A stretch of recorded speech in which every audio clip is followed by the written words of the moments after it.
Hey guys, so last night I went to the theater and saw a double feature. I haven't done this in a while. Saw two movies. I when I got home, it was like 12:30 or so. So I was not in the mood to be doing any reviews or shooting any reviews. I was dead tired. Pretty much went right to bed. Um, First movie I saw was Magnificent Seven. Now, along with Storks, this was a movie I was really looking forward to. I love the trailers for this movie, especially the teaser trailer with the use of House of the Rising Sun. That remake of House of the Rising Sun, I thought that fit perfectly for that trailer. It got you kind of really pumped up for that kind of movie. It had like a hell of a cast. It was being directed by, I know I'm probably saying his name wrong. Anybody in the comments can tell me. Antoine Fuqua. I don't know how to say his name. But he's the guy who made Training Day, Equalizer, Southpaw, Olympus Has Fallen. He's made a lot. Basically, he's made a lot of, except for Training Day, which is a really good movie. He's made a lot of guilty pleasure kind of movies, in that they're really stupid movies, but they're really enjoyable. And so I was like, all right, he's making a Western. This should be fun. And it's a remake of Magnificent Seven, which I've never seen. I'll admit right now, I've never seen the original Magnificent Seven. I love Westerns, though. So I was like, all right, this should be fun. And, the only thing that worried me going in was, even though it hasn't been getting the greatest of reviews, which most of his movies don't, that didn't deter me at all. But the one thing that kind of worried me was it was rated PG-13, and this is a guy that's known for making really hard R action films, especially stuff like Equalizer and stuff like that. And then Training Day, especially too.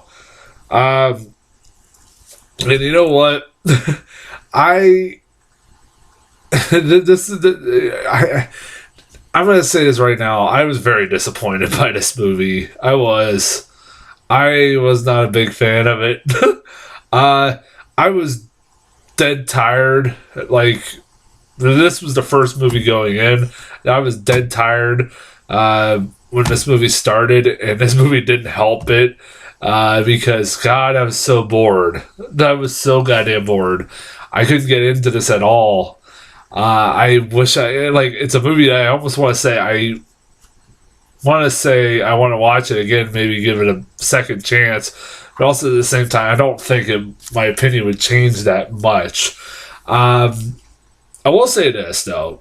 This movie is well acted. It is very well acted. You have a hell lot of good actors in it. Nobody puts in a bad performance. And when you got people like Denzel Washington, who's really good, of course, in this movie, you got Chris Pratt being Chris Pratt if he was like a gambler, or a cowboy, or anything like that. You got Vincent D'Onofrio doing a weird fucking voice. I don't understand what the hell was up with Vincent D'Onofrio in this movie. That was weird. But he was kind of awesome. Ethan Hawke, Peter Sarsgaard as the villain, because of course, when it isn't Peter Sarsgaard the villain? Like, I swear half his movies he's a villain. But yeah, he got a really goddamn good cast, and they're all really good in this movie. It's really well made. It's really well shot, really well made. Antoine Fuqua definitely, you can tell, loves westerns like everybody else. It looks like a western, feels like a western, shot like a western. Has some tributes to other westerns. I mean, it was fine for what it was. Like, you take that into consideration, it's not the worst film. My problem with this movie is I just couldn't give a fuck about anything in this movie. And it didn't help that, like, there's not much in the way of characters in this thing. Honestly, I can't tell you why pretty much anybody in this movie is doing what they are doing. Like, why they are going along and trying to help these people stop this Peter Sarsgaard in this movie. I have no idea. I couldn't tell you why. Especially Chris Pratt's character. There's no, like, the only thing you know about his character going into this movie, and pretty much throughout the whole movie, is he's a gambler and he's a magician. He's a pretty good shot. That's about it.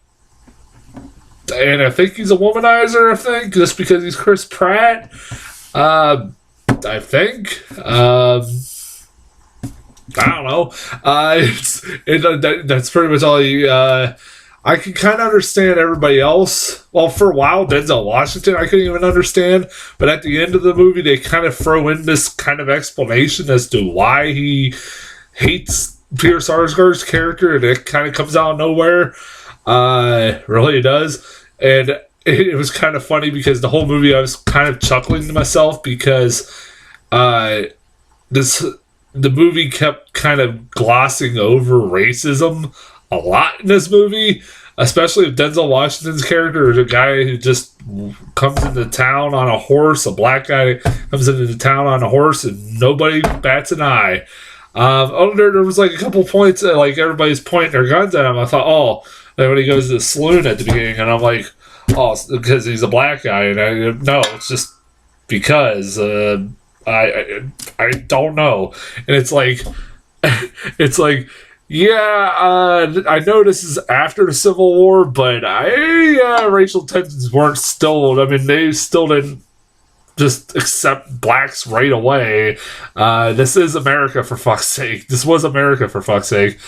I know my history a little bit. But at the end of the movie, they kind of tie in racism a little bit with Peter Sarsgaard's character, and like I said, it just comes out of nowhere. Really, it does. What else? You got like, I understand, like Ethan Hawke and him are kind of like bounty hunters, and they kind of wanted to get the bounty on because the people give him. I could kind of understand that too. But like people like Chris Pratt's character, who's the other character? Like the Indian that just pops up halfway through the movie, just joins them for no reason. For the fuck of it, I guess. I guess he was bored. He had nothing else to do. He just joins them. There's no reason for him to be in this. For him to be involved, it just is. I'm trying to figure out somebody else who was, but I can't remember off the top of my head. But it's just like, man, like I said, it's, if you've seen one Western, you've seen them all almost half the time, and this is a story you've seen a million times done before. It's nothing new. It kind of just goes for the motions. It's very predictable what happens. The action is really good. I'll give it that. Like, it's shot very well. Like, the action is shot really well. I can give it that. I'll give it that. Like, at least it wasn't shaky cam and shit like that. At least I could tell what was going on. I just wish I kind of gave it a little bit more of a shit. I really am disappointed by this movie, people. And this is one of those movies I really don't have much other to talk about. I guess it's a rental, or I wouldn't say like avoid this at all costs. I would never say that. It's not a horrible film. I would say if it's on TV or a rental, it's not worth seeing at the theater. I don't recommend this movie.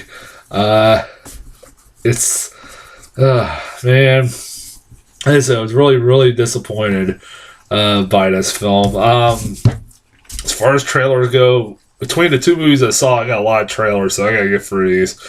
Hold on a second. Here's a good example of another movie I could not give a fuck about. Underworld Blood Wars. That's a trailer I got for in front of Magnificent Seven. God damn it, will this movie series just die a death? I never minded the Underworld series, but even this movie, just like, what the fuck is the point of this movie existing? I can just tell from the trailer, there's no point for this movie exist. It's telling the exact same fucking story over and over and over again, and it's just regurgitating the same shit. And I'm like, I could not give a fuck about this at all. No. Yeah, Kate Beckinsale's in it. Woohoo, yippee. Fist fight. It's basically just being sold. It's Ice Cube versus Charlie Day. There are two teachers. I guess Charlie Day. If I was reading the synopsis, I couldn't figure out why the hell they were fighting, but like, because in the trailer, Ice Cube challenges Charlie Day to a fight, and they're both teachers at a school. Well, apparently, according to the synopsis, it says that Charlie Day gets Ice Cube's character fired, and then Ice Cube's character wants to fight him in a parking lot. He could easily just call the fucking cops. This movie could have been solved in 2 fucking seconds. It's one of those, like, just, I guess, put logic out the window. But he calls the cops and they make fun of him. Like, no, those cops would be fired from their job. Anyways, yeah, I don't know. Like, I love Charlie Day, and I'm glad Charlie Day is finally getting a movie, like a starring role in a movie, but I don't know about this. Rogue One, a Star Wars story. I can't wait for this, of course. This was a trailer I've seen a million times online, and it was cool to watch on a big screen. It's the recent trailer that had Darth Vader at the end of it. Which I don't understand why they could have just waited until the movie to show Darth Vader, but they had to show a snippet of it. I was like, whatever. Whatever. I'm looking forward to it. It's one of the only movies I'm really looking forward to this winter. And the last trailer I got was Bad Santa 2, a new one for that. Like I said a couple weeks ago, I'm not sure about this, but it's also, I forgot to mention this, it's got Kathy Bates as as Billy Bob Thornton's mom. That looks like it could be fucking hilarious. The interaction between the two in the trailer is pretty goddamn hilarious. So if that's any indication, that could be she could probably be one of the best parts of the whole movie. So that's as far as trailers go. I'll be back here in a few seconds with my other review.